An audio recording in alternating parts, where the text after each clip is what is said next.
What is up, everybody? Welcome to the MMA Engine and welcome to Probability for UFC 291. We have an absolute stacked card here from top to bottom. I just got done breaking down this card and I went through it. I'm like, man, there's no bad fights at all. Like, I'm looking forward to every single fight on this card. There's not one fight where I'm like, oh, this fight sucks, I'm not going to watch it.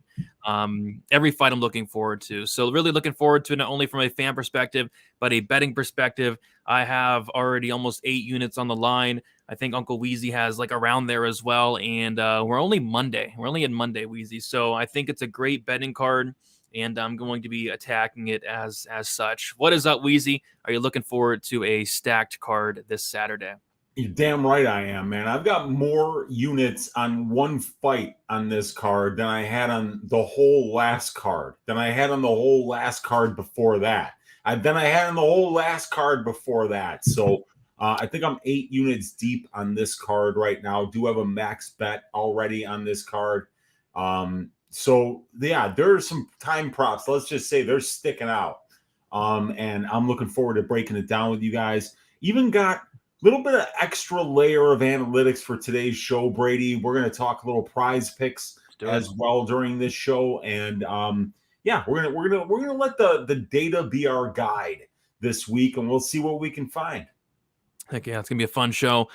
Lots sticking out, a lot of violence, which is my favorite type of card. Not a lot of violence last week in London. I think there were 11 decisions, 10, 11 decisions, which is too much for my liking.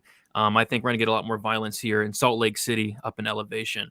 So I do want to shout out the chat before we get started. We got the one and only Johnny Parsons. Johnny, congratulations on your win. You know, you showed toughness, you showed determination, battled through some adversity, and you were able to get the second round finish. Congrats. We got our guy Lou Betcha congratulating Mr. Parsons in the chat. We got Daz, we got Kiwi, we got Jenna, we got VS. What is up, everybody? We got J-Bone as well, and Jared, and we got Mark as well. Max bet on who? Michelle Pereira. Yeah, if he doesn't dance, that will be the next max bet. You know, I want him to save his energy for the actual fight this time, but we got to see what the walkout looks like. So they set the over-under for backflips at 0.5. I think I might max bet that over. That over, man, that over. I mean, you know Michelle wants to cover that for you, too. He at least wants to do it. He's just got to find the right time. So, yeah, that could be a really good bet as well. We'll talk about it. All today on Probability on the MMA Engine channel. Let's go. The over-under on Rolling Thunders, though, is 1.5. I think it could be close. Yeah, he might even try one of those, man, at the end of a round. I mean, Pereira is super fun to watch. That's going to be a fun fight, dude. I mean, there's great matchmaking up and down this card. We just had UFC 290 a couple weeks ago, Brady, and even on that card, we had Shannon Ross versus Jesus Aguilar. You know, I mean, like, there's no fight even close to that level on this card, I'm happy to say. So I'm really looking forward to it. Absolutely. Before we get into it, if you guys could all please smash the like button and subscribe here to the MMA Engine. Me and Weezy go live every Monday, breaking down some props nice and early. And we are going to be getting the majority of our lines from Bet Online here. And they have released lines for all fights but 2, but we do have over-unders for every single fight on the card. So I say we get right into it, Wheezy, and we're going to start with the first fight on the card. We have Priscilla Cachoeira going against Miranda Maverick. The over-under set at 2.5 rounds. The over 2.5 minus 115. The under 2.5 minus 115. The fight goes to decision plus 110. The fight doesn't go to decision at minus 140. So I bet the under 2.5 rounds at minus 225, thinking that would not be there that long, but it actually kind of went against me. I got reverse CLV'd. Was not expecting that. And then they open up the fight, doesn't go at minus 140. I'm like, what is going on? We have a striker versus grappler matchup. This is a Priscilla Cachoeira fight. I feel like Cachoeira can honestly knock out anybody in the division. She is a savage on the feet. She hits very hard. And although Maverick has never been finished, if Priscilla Cachoeira lands one of those big shots, it could be fight over. And then I just think Cachoeira is going to have a significant advantage on the mat here. So I like the under. The fight doesn't go. I'm already on the under, but I'm thinking about probably adding on to some violence here at minus 140. And yeah, it's a Priscilla Cachoeira fight. I'm liking the violence to kick off the card here, Wheezy. Very, very good fight. This is like one of my favorite fights on the card, and it's like the prelim opener here. Yeah, we were who was Cachoeira supposed to fight in this one? I forget. Because Maverick stepped in on short notice for somebody else, but Maverick's a fine replacement for whoever it was going to be, but this is a striker versus grappler matchup. Even though It was Joanne Wood, which my oh goodness. yeah. So I mean, like that would have been wow. I would have been betting violence there. Joanne Wood is such a quitter. Oh my God. Wow, that would have been a fun one. But this is going to be much different. This is Maverick can exploit the hole that we know is in Cachoeira's game, and that's with the defensive wrestling and with the submission defense. So I mean, this should be a violent fight. Got to correct one thing you said, Brady. Yeah, you did get reverse CLV, but you did not pay minus 225 on the under 2.5. It was minus 125. Oh, did I say 225? Yeah, and I was like, holy shit, did he get reverse CLV? I'm like, oh my God, was Brady way off on that one? But you did bet that at minus 125. Yes, you sir. got barely reverse CLV there at minus 115. But still. The template really doesn't show much sticking out. Actually, the template kind of likes the fight goes to decision because it's plus 110. That's a 47% implied probability. And in their 15 fights, 53% have went the distance. But you can see Cachoeira, it's 37.5%, while Maverick, it's 5 of 7, which is approaching 71%, if I'm not mistaken. So obviously, if this is more of a Cachoeira-paced fight, or it doesn't even have to be a Cachoeira-paced fight. It could just be, Maverick getting takedowns and being able to finish on the ground, or, wherever this fight goes, either Cachoeira is going to be dangerous or Maverick's going to be dangerous. So, I do see that there probably is going to be a finish in this one, and I would ignore the prop template telling us to bet this fight goes and side on violence here. But it is a little bit expensive when you see that it's, overpriced by 19.5%.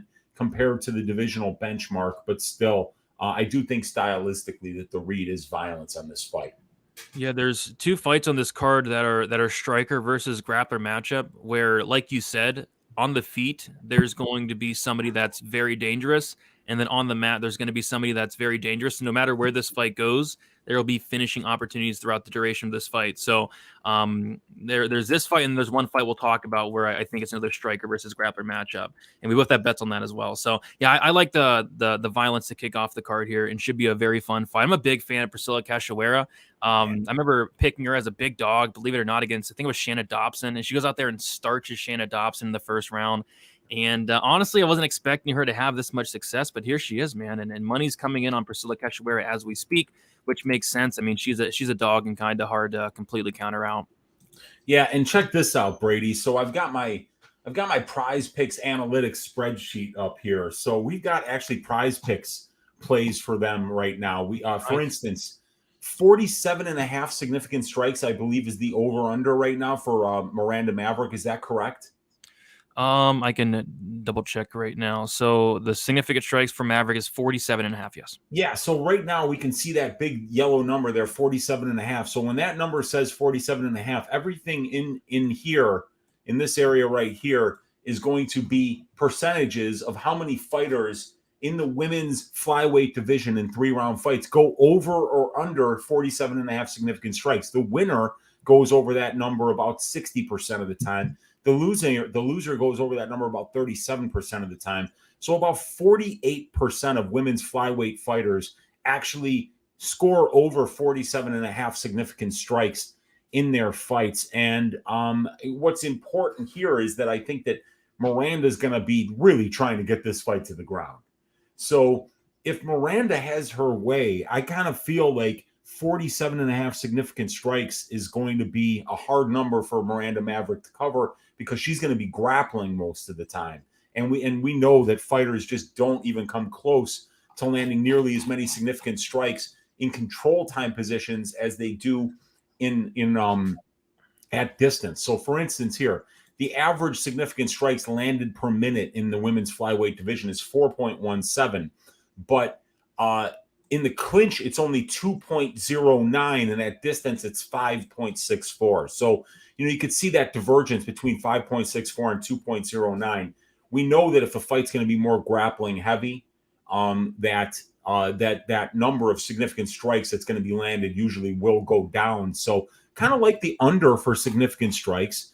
We can also see that this fight is set at 12.5 minutes, Brady. So 750 seconds, 64% of fights go over that, 36% go under it.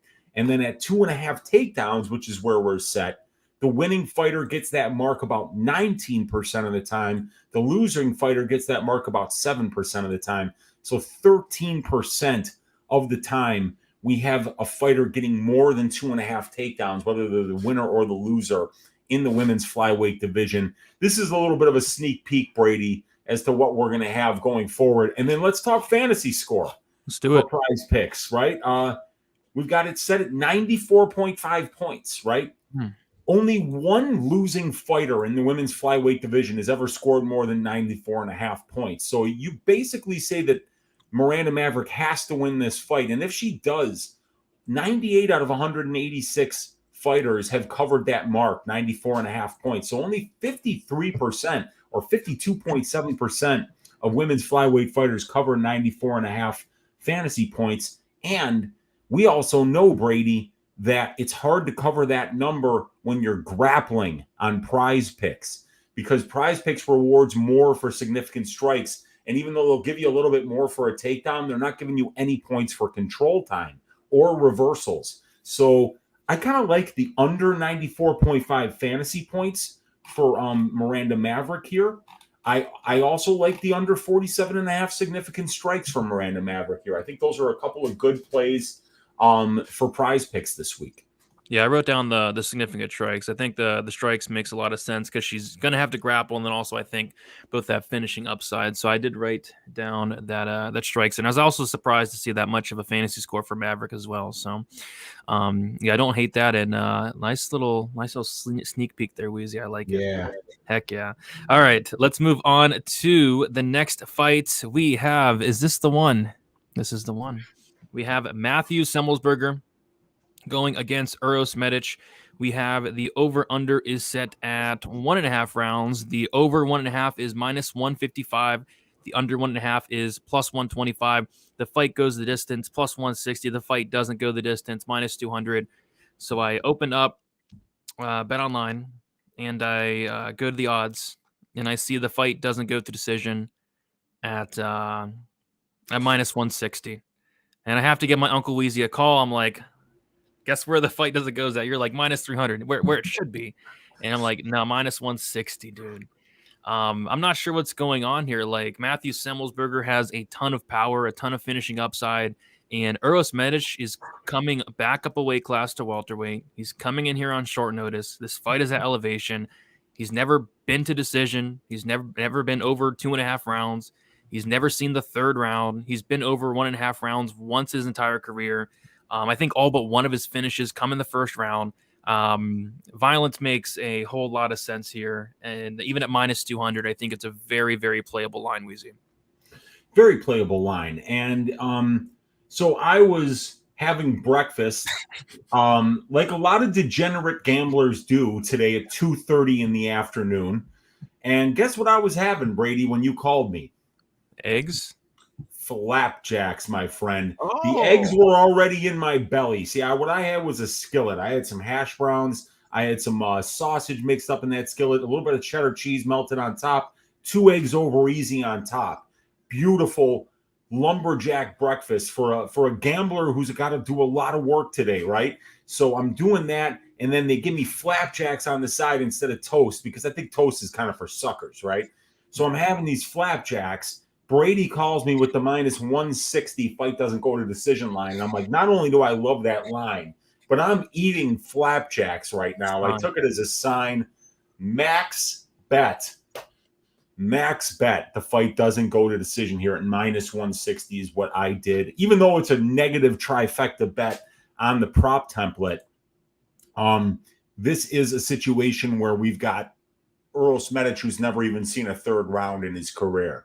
Uros Medich, who's coming off of serious surgery that had him laying off for over a year between fights. Uros Medich, who's a 155-pounder coming up a weight class to fight Matt Semmelsberger at 170 on short notice. And Matt Semmelsberger has 9 knockdowns in 8 UFC fights. I really do see this as being a great spot for Semmelsberger. He's going to be much bigger than this dude. He's the way better wrestler. I think he wins this fight wherever it goes. But I think while it's on the feet, that this is potentially going to be a very violent fight. Uros Medich is a fantastic striker in his own right, and he will be very dangerous no matter who he's fighting early in fights. But I see this as being a war. I see Uros being not pacing himself because, I mean, he's not a minute winner. He's never won a decision in his career because he's never even been out of the second round. So I really do think that this one's going to finish inside the distance. We've got a kill-or-be-killed fighter up a weight class on short notice, coming off of major surgery and a 1-year layoff. All of that, plus the stylistic components of Medich and Semmelsberger both having a ton of power, leads me to believe that somebody is going to get served here, Brady, and I'm willing to pay up for violence in this spot. That's my favorite saying ever nowadays. Somebody's going to get served. I think I said it like 3 times in my breakdown video. I think I said it in the Lewis fight, the Poirier fight. So I said, people are going to be getting served on Saturday, Brady. That much we can assure you. Yes, there's going to be a lot of... This is not London. This is going to be where violence was invented. Salt Lake City, Utah. When you think of violence, you think of Salt Lake City, Utah, baby. Yeah, I guess it's going to be hard for you to pick the ass shaving of the week this week. I mean, there's so many ass shavings that can occur.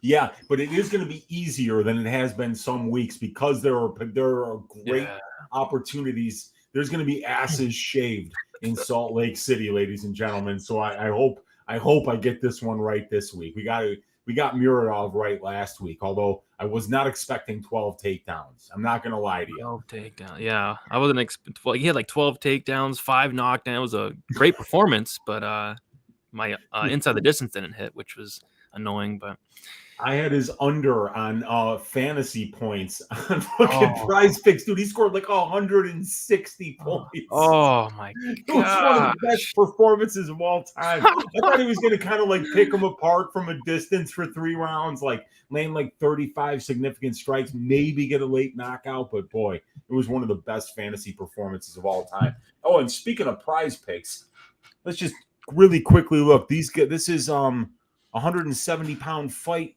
We got Semmelsberger here at 40 and a half significant strikes. That's about 38% of fighters actually get over that number. 47% of winning fighters get over that number. And for fantasy points, for Prize Picks, we got 90 and a half. 90? 61% of winners get that. 1% of losers. But I do think that there's a really high probability of Semmelsberger getting the finish here. So I kind of feel like over 90 and a half fantasy points would be a good look. The significant strikes, I think he probably could go over 55 and a half, but I wouldn't bet it. And then the fight time is 585 seconds. We go over that number 60% of the time. We go under that number about 39% of the time. But remember, Uros Medich has never been to 585 seconds in any fight in his career. So the under 9.75 minutes would be my favorite Prize Picks play for this one, and love the fight doesn't go to decision as a parlay piece this week. This is a good violent spot here, without question.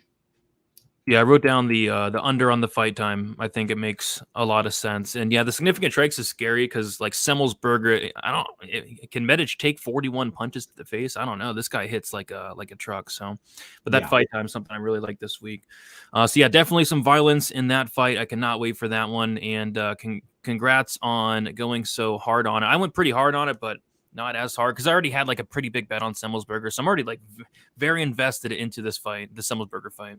If I hadn't been eating flapjacks when you called Brady, it would probably been a 3-unit bet. But I mean, you don't ignore fate. When fate is looking you right in the eyes saying, bet it, son, bet it, you bet it. So 5 units, we're looking for violence on Saturday. It's violence or homeless. Oh my gosh. Yeah, for sure. Oh, the Silly Goose saying he has a 2-legger with Bonfim and him by KO plus 225. Can you all see Medich knocking him out, or is most of the finishing equity on semi? I think if Medich does win, it is going to be like an early knockout. Yeah, and let's see if semi's ever been finished by knockout in his career. I think he did get finished on the regional scene once. It was a while ago. It was a long time ago, obviously, but yeah, we've seen Semmelsberger finished in 2 of his 5 losses, and then Medich got subbed in his only loss. So these guys, in 6 career losses, they've only been knocked out once. So they're both pretty durable dudes. But yeah, this is Medich up a weight class, short notice, all that. 1 year and 1 month layoff. It'll be 1 year and 2 months by the time fight day comes around. So yeah, man, gonna be a violent fight. Yeah, he got knocked out by Jerome Featherstone in the 3rd round, though, with like a minute left, which Okay. Medich is going to be dead by then, like dead gas. Yeah. I mean, like, Medich has got finishing equity. Don't kid yourself. Yeah, he always does. He's a very dangerous kickboxer, but I bet the Semmelsberger money line because, I think there's a lot of things that line up on his side this week. Yeah, agreed. All right, Weezy, let's move on then to the next fight. We have a flyweight fight here. We have CJ Vergara going against Vinicius Salvador. We have the over-under set at 2.5 rounds. This unders came down quite a bit. The over 2.5 is plus 135 now, and then the under 2.5 is minus 165. The fight goes the distance is plus 170. The fight doesn't go the distance is minus 210. So this is a weird one for me because I feel like all the value is on the over and on the fight goes to decision. But I also see some finishing upside here I think if Salvador wins this fight, it's probably early, but I think Vergara is going to be very, very live here for a 2nd or 3rd round finish. So I'm probably staying away from this one, Weezy. We talked before the show about potentially a 3rd round prop for Vergara. That's not plus 750, but I'm probably going to be sprinkling the Vergara 2nd and 3rd round props this week. I think he could potentially break this guy and finish him late. Yeah, dude, it's pressure. Pressure, forms diamonds, and pressure breaks weak people. And it doesn't matter who you are, that kind of pressure. When somebody just never fucks off the entire fight, the longer the fight goes on, the higher percentage it is that it's going to end violently. So I do think that Vergara does get the job done here. I think he probably gets it done late. But yeah, we've got a 5-fight sample size amongst these two guys. Does Salvador have a lot of finishing equity here? He's got some, I think. I think he's got some, but this guy's not finishing anybody that's any good. I mean, he really does. I mean, this guy is not a guy who has one good win on his entire resume. There's not one UFC level opponent that this guy's ever beaten in his professional career that would even be sniffing UFC level.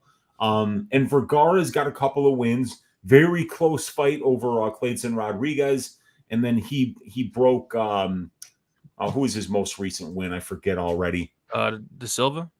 Yeah, De Silva. He got him in the 2nd, and very close fight against Ode Osborne that I kind of felt could have went either way as well. The only guy to really mop the floor with him was Tatsuro Taira, and that's what he's done with everybody. So, with Vergara, a 64% finish rate as a professional, all by knockout. And Vinicius Salvador has been knocked out a couple of times. So, I'm looking for a late knockout because I think Salvador is going to be dangerous in that 1st round. But I think that Vergara's pressure is going to really wear on him. And I see Salvador as being the type of guy that needs space in order to operate. I do kind of like the overs here. Brady, we just don't want to ignore it that often when we're getting big plus money numbers like this, knowing that only 43% of flyweight fights finish inside the distance. We got a 56% fight goes to decision rate for the flyweight division here, but we're only paying 37% on the fight goes. And Vergara, 2 of 4, he got finished by Taira, and he finished a guy in Daniel De Silva who's got 1 round of gas. Now, we know that Vinicius Salvador actually does have 3 rounds of gas. He went a hard 3 rounds with Victor Altamirano, and Altamirano, not much of a finisher at this level. He finished Daniel De Silva too, but he's not finishing anybody else. So, I think that there's some. I've looked at these plus money spots, 135 and plus 170, but I would be way, way more comfortable with the over 2.5 because I do see stylistically a good chance that CJ breaks this dude in the 3rd round because of the pressure that he brings. Yeah, that's kind of how I'm seeing it too. If I was forced to bet an over-under, it'd absolutely be the overs. I was like shocked when I saw they were juicing the unders this bad. So I do think it finishes, but like late 3rd round there, if it finishes at all. The over was like plus 155 for a while there. I know. Yeah, I should have jumped on that one, Brady. That one that stuck out like a sore thumb, and I just didn't pull the trigger on it because I was like, Salvador's tough early, and Vergara has been sparked early. De Silva had him in some trouble. So yeah, I didn't pull the trigger when the price was really right, but it's still pretty good. I mean, these are still big plus numbers here, 19%, 22%. This fight goes as a trifecta bet, but it's a 5-fight sample size, so we can't get as excited about trifecta bets when the sample size is small. But yeah, it does look like the values on the overs, but stylistically, yeah, I could see a finish out of either fighter here. Yep. The Vergara round 2 plus 525. Vergara round 3 plus 750. And Salvador round 1 plus 400. They're flipping you off, dude. They're just telling you to go scratch. Yeah, they don't want your action on the violence props on that one. But yeah, fight goes plus 170. Gonna be a sweat, but I would much rather play the 135 for the over 2.5, or even maybe like a plus 100 for the fight starts round 3. Mm-hmm. That could be a good way to go as well. Agree. Yeah, I think the overs are definitely solid. Is he a fraud or a phony, Weezy? I've heard both. Yeah. I mean, he's I've used both actually. I've called him a phony and a fraud. I think I called Dennis Bondar a fraud. You did. I called Benicio Salvador a phony. So I think that's what we're gonna go with. Bondar is the fraud. Salvador is the phony. And every time you've called somebody a fraud or a phony, you've been right. Yeah. Hey, I made 2 units on El Magnifico when I called Benicio Salvador a fraud the first time, and I made over a unit on Carlos Hernandez when I called Dennis Bondar a fraud. So right now, up 3 units betting against frauds and phonies in the UFC. I gotta respect those calls, 100%. When Weezy calls somebody a fraud, I gotta listen nowadays. All right, let's move on then to the next fight. We have Jake Matthews going against Darius Flowers. Some of the weirdest lines I've ever seen, and I think we've ever talked about on this show. We have the over under set at 2.5. The over 2.5 is minus 115. And then the under 2.5 is minus 150. So this is one I kind of had circled for violence. Darius Flowers is a guy that is coming in here on short notice. He's coming in here in elevation. And Darius Flowers, I don't like the gas tank in general. And the fact that he is coming in here in elevation on short notice, I think he probably gasses out in 4 minutes if he's not able to finish Matthews. And kind of how I think Flowers is going to attack this fight, and like he does most fights, is going out there and just trying to take off the head of Jake Matthews. I mean, this guy is so explosive. He puts everything into all his shots, and he just can't keep up that pace. We've seen in multiple fights when the fight gets past the first round, into the second, he starts to slow down. He starts to get broken, and Flowers has actually been finished in all 5 of his losses. So although Jake Matthews is not some, murderous power puncher or, very good grappler, he's a solid grappler, but I think he's going to be able to either get this fight down to the mat and sub a tired Flowers, or just put it on him in the second round like he did against Andre Fiallo and get him out of there. I don't really see this fight hitting the third. So I like violence here. I have not bet anything yet just because I'm kind of puzzled by where these lines here. Yeah, so, we're used to seeing Brady about 4 to 5% of VIG in a line. Right now, at minus 150, that's a 60% implied probability. The over 2.5 set at minus 110, which is a 52% implied probability. You add those up, that's 112.38%. That means there's 12.4% of VIG in this line. But if we go back to Vergara Salvador and we look at, the fight doesn't go to decision line, for instance, you see here it's 105%. So there should be about 4 to 5% of VIG in a prop line. This one's got 12%. So I'm not sure what BetOnline is doing here. And I mean, it really is. I mean, we're not reading this wrong. Under 2.5 minus 150. Over 2.5 minus 115. So what that means, Brady, right now, that means that no matter what side you're on, you should wait, because if the over 2.5 stays at minus 110, then that means you're going to get about minus 120 on the over 2.5.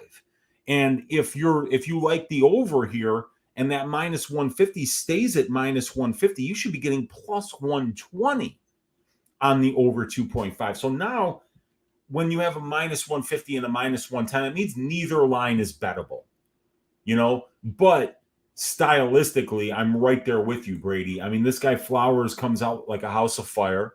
He's looking to kill people early. He's taking the fight on short notice. And against the veteran in Matthews, who's pretty good everywhere. He's got a good submission game on the ground, good crisp boxing on the feet. He's not going to be out of his depth anywhere. He's a complete mixed martial artist who's dangerous wherever the fight goes. So I tend to agree with you. The short notice aspect, the debut for Flowers against a well-tested and well-rounded opponent, I'm leaning the under 2.5 here for sure. Darius Flowers been finished in all 5 of his professional losses. So, yeah, violence is the way here, but you have to wait for BetOnline to kind of to tighten up this line and to take about 7 or 8% of this VIG that's in this line out of it. And no matter which way it goes, I don't think you'll see the price for the under 2.5 or for the over 2.5 getting worse. It shouldn't. They should both get a little bit better before this thing starts to move and pick a direction. So no reason to run to the window on either side here until they get this line to a bettable prop line with much less VIG. Yep, I'm going to sit back and see where the line goes, see where other books open it. But yeah, I definitely have the under 2.5 written down, and then I might be sprinkling some Matthews 2-3, and then I think if Flowers wins, it's in the first round. So we'll see where they put that out at yet. But no props for this fight outside of those oddly priced over unders. All right, Weezy, let's move on then to the next fights. We have Claudio Ribeiro going against Roman Kopylov. We have the over-under set at 1.5 rounds. The over 1.5 minus 160. The under 1.5 plus 130. The fight goes plus 230. The fight doesn't go minus 290. I obviously think this fight is a violent fight. We talked about this one on Stat Diggers a little bit last night, where we're both of agreement that this fight probably does finish, but we're thinking that it might take Kopylov a little bit to kind of damage him up a little bit, really put it on him, accumulate that damage, and then eventually finish him maybe late second, third round. So I actually think it does go over 1.5. Absolute sweat, but I'm kind of thinking like a Kopylov late second, third round finish here. Yeah, and dude, the crazy thing about this is that Kopylov has been over 1.5 rounds in all 4 of his UFC fights. And outside the UFC, fighting lower level competition, he's over 1.5 in 5 of 6 fights. Wow. So this guy's a 90% career over 1.5 round guy, which tells you that's his style. He's not all of a sudden going to come in and start sparking dudes with one punch, most likely. It's MMA. Anything can happen. He could touch his liver with a kick. Somebody could get hurt. There could be an injury. Anything can happen. Anyone can get chinned. But for this one, Brady, if we're looking at the data here and letting it be our guide with a 6-fight sample size, and with Kopylov being 90% over 1.5 rounds in his career, this is a trifecta bet for the over 1.5 rounds here at minus 160. And that's the bet that I would push, because Ribeiro, of course, he has early finishing equity. Kopylov, not so much, because he's more of a volume guy. Kopylov lands a lot of significant strikes, actually. And we can actually highlight that if we look at some prize picks plays here, too. But for me, Brady, that over 1.5 at minus 160 is a decent-looking parlay piece. It's a trifecta bet. We got a 6-fight sample size. And we've got 21.8% savings here because 83% of their combined UFC fights have went over 1.5 rounds, and we're only paying 61.5% on the line. And we're actually getting a 1.15% discount when we compare it to the benchmark for the division, which is almost 63%. So I like the over 1.5 here at minus 160. Yep. If I was forced to bet an over-under, it'd be that over. It makes a ton of sense. So I was looking at the Kopylov round 2, round 3 props and get a load of this. Round 2 plus 400 and round 3, believe it or not, plus 500. Wow. Plus 500. If you take the 3 and so here, let's have some fun, right? What did they say round 1 was for Kopylov? Oh my God. Plus 300. So plus 300. So right now they're saying that's a 25% implied probability. All right. So we're going to put 2.5. We're going to store that in 1. Then round 3 they said was what, 400? Round 2 was 400 and round 3 was 500. Well, 400 is 20%. We're going to store that in 2. Round 3 is 500. Yeah. 16.67%. So 0.1667 plus call 2 plus recall 1. So if you add up those 3 props, they're basically saying there's a 62% chance that he finishes the fight, that he's the winner and he finishes it. And then there's also going to be time props on the other side for Ribeiro. They're basically, when you add up those time props, it's going to be like 100% chance of a finish in a fight that they're saying has a 74% chance to finish. So yeah, super bad prices on those finish props. Ignore them. Wait for books that are willing to take a little more risk to bet those. But yeah, the minus 160 for the over 1.5 is not a bad look here. Yeah, but it kind of makes you think, though, right? Like, why are they pricing these so low? Yeah, it's because they don't want you betting it. They're telling you to go fuck yourselves. I mean, it's pretty clear. Yeah, I'll wait for FanDuel and DraftKings. Exactly, dude. I wanted Vergara round 3, and what they had that like plus 600 or something. I'm like, for a flyweight, come on, man. I want 1,200 on that. Exactly. You guys can go scratch. I want 12 or 1,400 on Vergara round 3 KO. So give me that, and stop with this bullshit. We'll get it. Yeah. All right, Weezy. Let's move on to probably on paper the most violent fight of the card. We have Marcos Rogério de Lima going against Derek Lewis. We have the over/under set at 1.5. The over 1.5 plus 160. The under 1.5 is minus 200. I wasn't going to bet the under 1.5 at minus 155. I was tempted, and then they moved it to minus 150, and I'm like, okay. You got me. So I jumped in there for 1.5 units. Derek Lewis has kind of changed up his style a lot recently. He's a guy that used to go over 1.5 quite a bit. He used to go in there, just kind of wait for his opponents to maybe gas out or just wait for that one big moment. 5 of the last 6 Derek Lewis fights have ended under 1.5 rounds. He's kind of being more aggressive, which you would think that would be a good thing, but it's kind of to his detriment. I really don't like the durability of Derek Lewis. 9 finish losses, 7 by knockout. I worry about the leg kicks from De Lima. De Lima hits very, very hard, and both guys do. I just struggle to see this fight going 7.5. So I like the under, but at minus 200, I wouldn't play it. Weezy, what's sticking out to you in this one?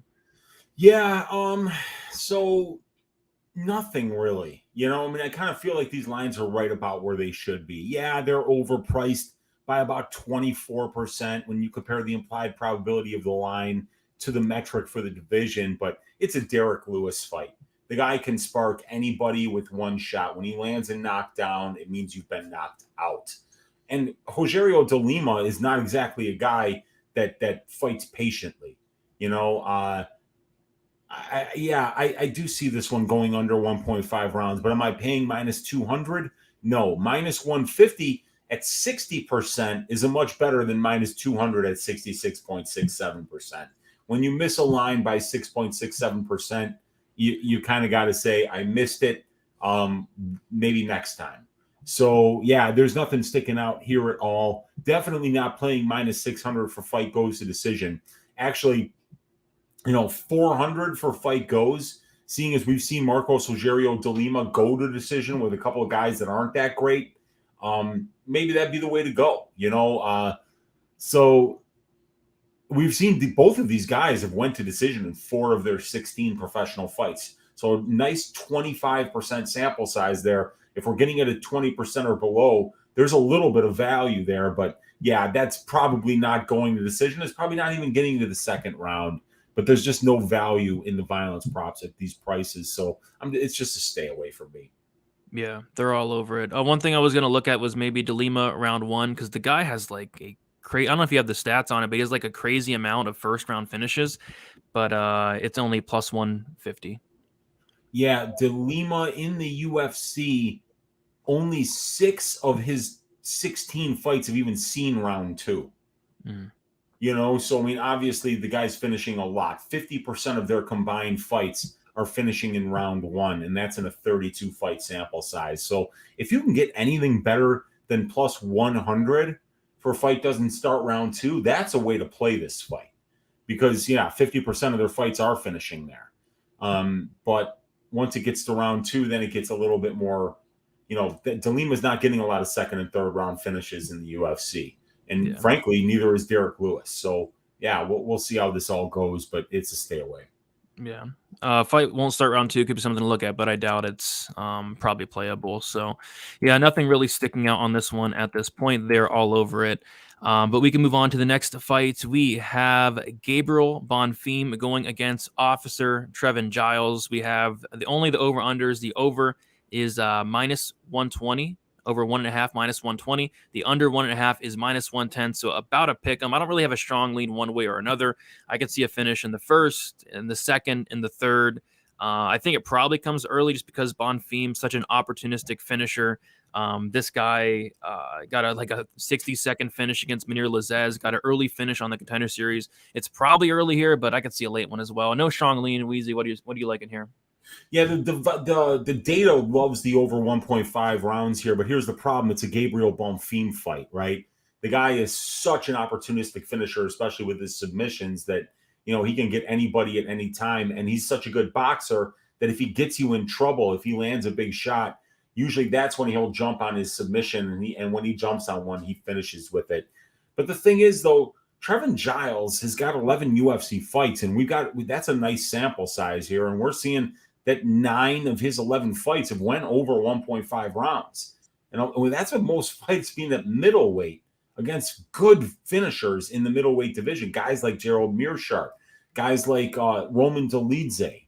He's been in there with some Dricus du Plessis, who's out there finishing Rob Whittaker, in round 2. He's going over 1.5 rounds in a 9 of 11 fight sample size. So what if Bonfim doesn't land a big shot here? What if he doesn't jump on a submission? Well, it turns out that Bonfim on the regional scene has been over 1.5 rounds 50% of the time. So against lower level competition, he's getting finishes, but he's kind of letting the finish come to him. He's not going out there and necessarily just going balls out and, emptying his gas tank, because Gabriel's so good everywhere. He doesn't have to rush to find the finish, but it always comes. The guy's never not finished an opponent. So, I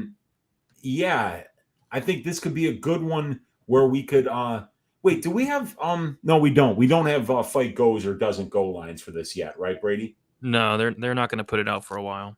Okay. But, just if we're letting the data be our guide and you think Trevin Giles can last a round and a half with this guy, minus 120 is indeed a trifecta bet.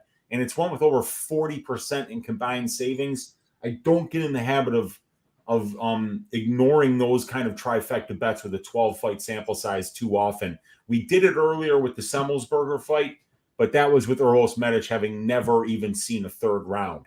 Here you got a guy with Bonfim who on the regional scene in 12 fights that have been scheduled for 3 rounds, this guy has actually been over 1.5 rounds 50% of the time. So minus 120, over 1.5 rounds, big cage. That's what I'm looking for here. There we go. I will not be betting that, but I will also not be betting the under either. I think for me, I think a pick 'em makes sense because I could easily see this finishing early, but I could also see this squeaking over and going late, and Bonfim getting a late finish. So it's a big pass for me. I just don't have a strong lean one way or another, whether this finishes early or late. I thought the Lazzez fight would go over, and that it did not. Yeah, not even close, dude. I had a bet on Lazzez, and it was one of those bets that I'd probably make again in the long run, because I am high on Munir Lazzez, but and he, it looked good for about 30 seconds, and then it just all of a sudden didn't look very good, and he was tapping, and it was over very quickly. So this is going to be so fun to see Gabriel Bonfim. What a prospect. And he's going up against a very well-tested veteran in Officer Trevin Giles here. So it's going to be a good fight. Yep, cannot wait for it. Can't wait to see where they put that fight goes and doesn't go as well. All right, let's move on to the next fight. We have Kevin Holland going against Michael Chiesa. We have the over-under set at 2.5 rounds, the over 2.5 plus 145. The under 2.5 minus 175. The fight goes plus 160. The fight doesn't go minus 200. And talk about some CLV, man. Some massive CLV. It's kind of kind of crazy how much this line has moved already. But yeah, I mean, I think under makes a lot of sense. Minus 175 though, like I don't know. I still think it goes under. I think there's going to be opportunities for finishes wherever the fight goes. I think both guys live for the sub, and Holland obviously live for a knockout or club and sub. I like violence here, if anything, but yeah, we beat the line by quite a bit. Yeah, we got plus 125. It's now minus 175. I hit it for 2 units at plus 125. Very confident bet there. Just like I was very confident in the Semmelsberger bet. Our guy Rob Lawrence saying we didn't really go in all in last card. You know, are you guys confident in your bets this week? I'm very confident in my bets this week. When the data lines up with the stylistic read, it's a good thing. And at 125, which is where we got this, Brady. I mean, that's a trifecta bet there. 9 of 14 fights for Chiesa go under 2.5. 8 of 14 for Holland. 60.7%, and we're only paying 44%. But now this line is about where it should be at minus 175, because now we are overpaying by 18.45% here. But you know, we know that it's striker versus grappler. We know that Chiesa is not necessarily a full-time fighter anymore. So if he doesn't get the takedowns, if he doesn't get to Holland's back, you know, there's a good chance that he gives up and just taps out, because he's getting finished by a lot of dudes at the UFC level, and he gets submitted a lot too. You know, we just saw him take down Vicente Luque, easily get to his back, and then all of a sudden Luque's got him in a Darce choke. The second that things went tits up for Chiesa, he just completely gave up and walked away from the fight. So yeah, I really do think that this one finishes under 2.5 rounds. Chiesa's live to get to Holland's back early and finish the fight, and if he doesn't do that, I think that Holland's going to pound him out, whether it's on the ground, whether it's on the feet. Big striking deficiency on the feet here, and both of these guys are very dangerous submission grapplers. So, yeah, I definitely like violence here, but at minus 175, I just can't see running to the window for it at that price. Yeah, I think a sneaky look this week might be the fight ends by submission. 10 finished losses between the two. 80% of those come by submission, 8 of 10 there. So I might be looking at like the fight ends by sub if it's plus money. I think it's a great way to look at it, you know, especially if you can get it at plus money. Yep, we will see where they put that out at. So that's the only thing I would recommend at this point. All right, let's move on to the next fight then. We have a fight that probably shouldn't be sanctioned. We have Tony Ferguson going against Bobby Green. We have the over-under set at 2.5 rounds. The over 2.5 is minus 155. The under 2.5 is plus 125. The fight goes minus 140. The fight doesn't go is plus 110. I mean, I think it's pretty easy to go out there and say, you know, Bobby Green doesn't finish anybody, but I think he probably finishes Ferguson here. I just think Ferguson's like done. I mean, he looked awful against, Diaz in his last fight. Bobby Green, I can see it kind of be like a mercy stoppage where Bobby Green's just hitting Ferguson in the face like 200 times. And the ref is like no more. Like this fight shouldn't be happening anyway, you know? So I can see something like that happening. I think Bobby Green probably does finish, and I will be betting some type of violence here, honestly. Weezy, what's sticking out to you on this one? Yeah, you know, we're actually getting a little bit of a break on violence here in terms of we're getting a 4% break when we compare the 42% of price of the line to the 46% finish rate. Getting a 3% break here when we compare the 50.58% divisional fight doesn't go rate to the 47% price of the line. And then, you know, we just have to treat this fight as it's a Tony Ferguson fight, and it's 2023. You know, there's a man who broke Tony Ferguson a long time ago. Tony Ferguson, once upon a time, was on a 12-fight winning streak. And then he had a main event against Justin Gaethje, which was scheduled for 5 rounds. Gaethje stole his soul. And then ever since that fight, Tony Ferguson's on a 4-fight losing streak after that fight, and he's lost his last 5 fights. Life-changing beating. And since then, we just haven't seen him the same at all. He got submitted by Nate Diaz and outboxed by Nate Diaz, who's old. Nate's old. You know, Tony's old. Bobby Green's getting old, but Bobby Green's still fighting at a high level. He's still very fast, and he's still very defensively responsible, which is something that Tony Ferguson has never been.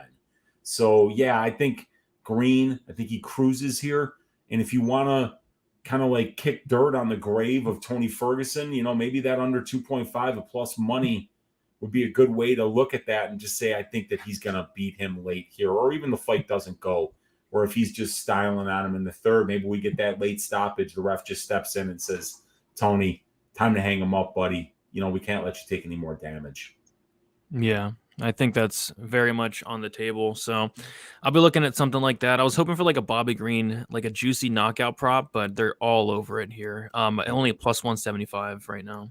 Yeah, you don't put that down. I mean, even if you're fighting Long Island's #1 realtor, I think plus 175 would have been, a little bit thin even in that case, even though it cashed easily. So, yeah, I won't be running to the window for that. I would rather just take that under 2.5 if the fight doesn't go plus 110. Cover the banana peel scenario. Yep, I will potentially be on that as well. All right, so we have 3 fights left. Let's move on to the next one. We have Stephen Thompson going against Michelle Pereira. We have the over-under set at 2.5 rounds. The over 2.5 minus 185. The under 2.5 is plus 155. The fight goes to decision minus 160. The fight doesn't go to decision plus 130. I'm gonna have a bet on probably every single fight on the card this week, but this is one of them where I think I'm just gonna stay away. From a time prop perspective, I'm kind of leaning over as fight goes. But Weezy, what's sticking out to you on this one? Yeah, that over 2.5 at minus 185 could be a potential parlay piece, in my opinion. Pereira has had 2 fights in the UFC end in the last 2.5 minutes, which is interesting. But we've got 81.25% of their fights in a 16-fight sample size that went over 2.5 rounds. We're only paying 65% for the line, and it's only overpriced by about 10% when we compare it to the benchmark for the division. So I think that this is actually a decent parlay piece this week. Pereira, not really a knockout artist in the UFC unless he's fighting Danny Roberts. I mean, who cares, right? And then the other one was, I think there was the other fight that ended in the last 2.5 minutes for Pereira was the eye poke, I think, with Diego Sanchez. I think it was Zalimi Madaev. I think he subbed him late. Oh, did he? Okay, so then one of them was, but there was the Diego Sanchez fight. Mm-hmm. So, yeah, okay, so there have actually been 2 finishes for Pereira and then 1 no contest or 1 disqualification finish. So Stephen Thompson's got a pretty good chin. He did get dropped by Pettis and finished on a Superman punch that he didn't see coming. But yeah, I think that these guys are going to stay at distance. They're going to point fight and they're going to cruise over 2.5 rounds. So minus 185, I think, is a potential parlay piece for this week. Yep. Solid. I think a lot of these fights finish, but this is not one where I do see a finish either side. So agree, solid parlay piece indeed. All right, Weezy. Now let's move on to the co-main event. We got Jan Blachowicz going against Alex Pereira. Very, very fun fight here. We have the over-under is set at 2.5 rounds. The over 2.5 is plus 150. The under 2.5 is now minus 180. The fight goes to decision is plus 195, and the fight doesn't go decision is minus 250 there. Weezy, what are you liking for this co-main event? We got trifecta bets here that are plus money for the fight goes and for the over 2.5 rounds.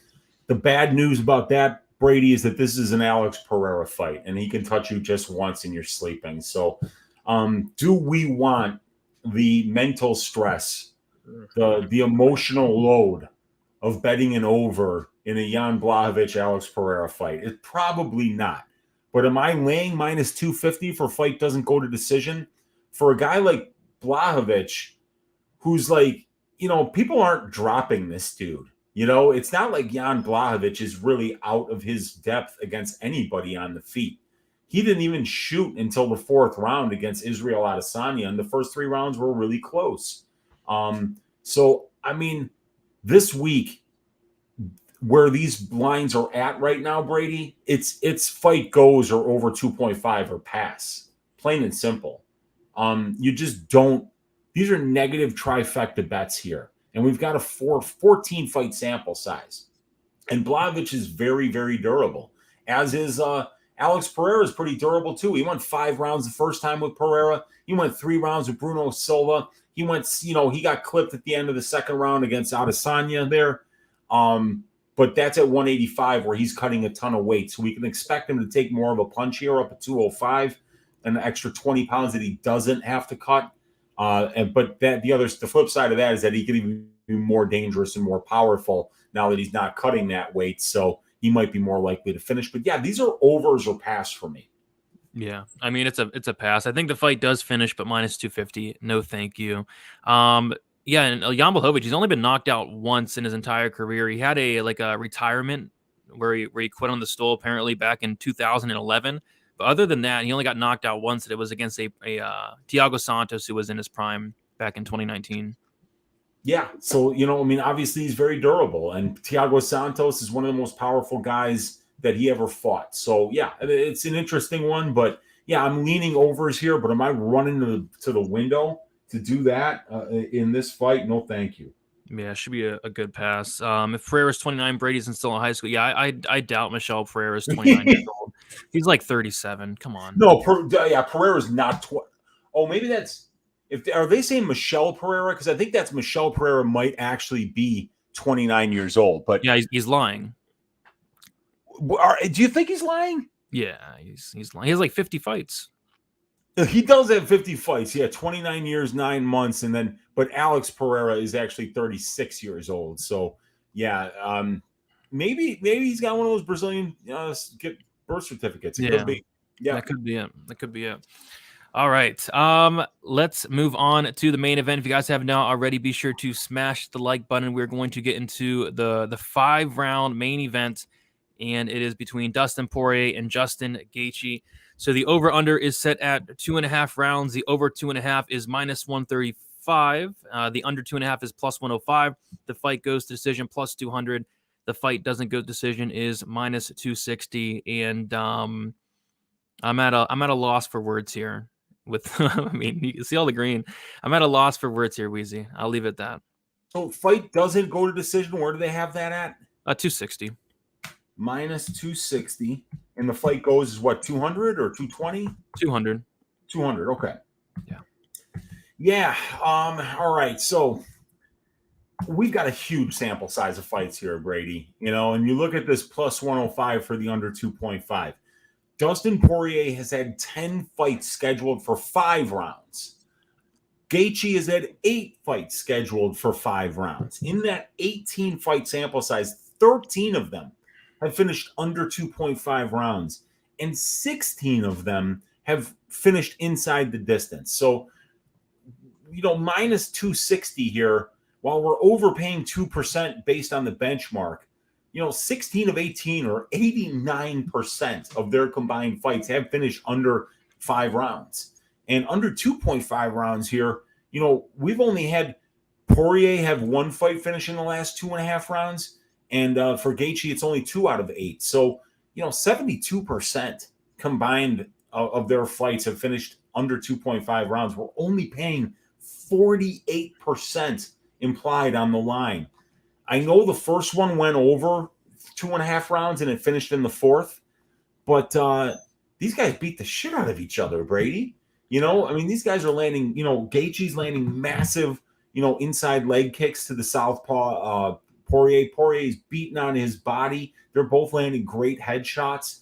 And these guys are both a lot older than they were the first time they fought.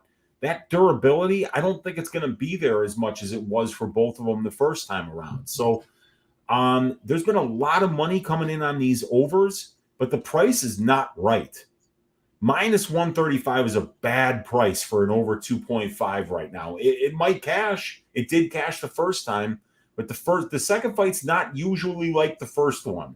So if I have a robust sample size where 83% of their fights are finishing under 3.5 rounds, where 72% of their fights are finishing under 2.5 rounds, I'm going to be looking for violence bets, and I'm going to be looking for an under 3.5 and under 2.5, or even fight doesn't go as a potential parlay piece this week, but it's all violence on this fight. I am not betting an over in a Dustin Poirier versus Justin Gaethje fight. There is no chance in hell.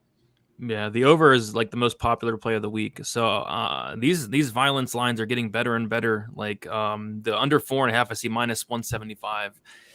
So I'm just gonna keep waiting, but I will absolutely have a violence bet on this. And by the way, the Matthews Flowers under is now -175, which is a real kick in the dick. Yeah, because is it still -110 on the fucking over? No, now the over is +145 or something like that. So I guess I should have bet the -150. Dang it! God damn it, that is a kick in the dick. Kick in the dick, because I was like, oh, -150, but I decided to wait and it's gone. Yeah, all right. So it's -175. You said no. Yeah. For the under and then the over, they have it priced properly at +145 now. Yeah, unbelievable. Well, that's a trifecta bet, Brady. Yeah. Does that change your mind? Do you now want to bet the over on the Darius Flowers fight, making his debut on short notice? No, not really.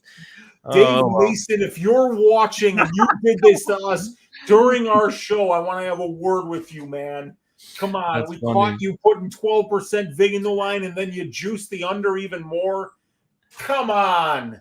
That's hilarious. Come on, man. That's crap. Well, maybe the over 2.5. They made it a trifecta on purpose, so they thought we'd be suckers and bet it. No, this guy Flowers is on short notice, and he's been finishing all 5 of his losses. Don't fall for it, people. We're on to you, Dave Mason. That is crazy. So yeah, -175 there, and the Giles Bonfim that stayed the same at least, I guess. But yeah, I'm with you on the main event violence. Whether it's the 3.5, the 4.5, or the fight doesn't go, I'll be on one of those. Just kind of waiting to see where the other books drop stuff. Yeah, agreed. I think that there are some spots definitely sticking out this week. There's some parlay pieces, my friend. Yep. For sure. So yeah, we talked about a ton of spots that stick out. I think it's gonna be pretty easy to get a PP going this week. Yeah, I mean, like, how about since I max bet it and you put like 3 units on it, we gotta have Semmelsberger Medich fight doesn't go to decision in there, which is now -200. Still a good parlay piece. Yep. What do you think about the over 2.5 rounds in Thompson versus Pereira? -185. Yep. That's a pretty decent one. I also think that Kopylov Ribeiro over 1.5 rounds -160 is a potential parlay piece. I like the Thompson one a little bit better, but yeah, I agree. Yeah, I think there's a less of a chance to finish there. Mm-hmm. But what would it come out to if we were to just do fight doesn't go for semi-Medich and the over 1.5 rounds for Kopylov Ribeiro at -160? -160. So the Thompson one is +131, and then the Ribeiro is +143. +143, and it's +131 for Thompson Pereira over 2.5 rounds. Yeah. Why don't we do that one? Why don't we do Thompson Pereira over 2.5 rounds at -185, parlayed with fight doesn't go to decision for semi-Medich. And then if you throw in the Ribeiro, it's +275 with all those 3. Yeah, that's a good one too. I think that's a pretty decent 3-legger if you want to go 3 legs, and if you want to be a little bit safer and go 2 legs, do the semi-Medich with the Pereira Thompson over. But yeah, I think those are all good spots. And then the other spots that suck out, Brady, over 2.5 rounds, Vergara, Salvador +135 is decent. The under 2.5 rounds for Matthews versus Flowers, and that's at -175. Now, I still think that probably hits, but it's a little expensive. Jake Matthews isn't this like crazy finisher. We like the Kopylov Ribeiro over 1.5. Giles Bonfim over 1.5 at -120 isn't bad, but I mean, that would be a real butt puckerer. And then the overs in Blachowicz versus Pereira, also butt puckering, but +150 for over 2.5. Fight goes +195. I think that those are potential spots that hit as well. But and then we can't really get the Chiesa Holland under in there because it's just too juiced at this point. Yeah, for sure. Yeah, so many spots sticking out this week. It's crazy. Yeah, it is. And then we even saw Miranda Maverick less than 57.5 significant strikes, I think is a good play. Miranda Maverick less than 94.5 fantasy points, I think is a good play. And then we were looking at a couple others too. The play that I made, Brady, this week was semi under 9.75 minutes. Mm-hmm. right here for fight time, 9.75 go under. And then significant strikes, I went the over for Dustin Poirier at 72.5. And if we bring up my prize picks template here, we move this over to this side. What we see here, if we zoom in, is this expected value number that I have here, which is 81.43. That takes into account how many total significant strikes Dustin Poirier has landed in his fight time, how many Gaethje has absorbed in his fight time. We do a weighted average of the fight time, and we're getting 6.51 is the amount of significant strikes that we think is going to be landed per minute in this fight. If that fight goes 12.5 minutes, which is what we have as the over-under on prize picks, we're looking at 81.43 significant strikes. But here's the thing.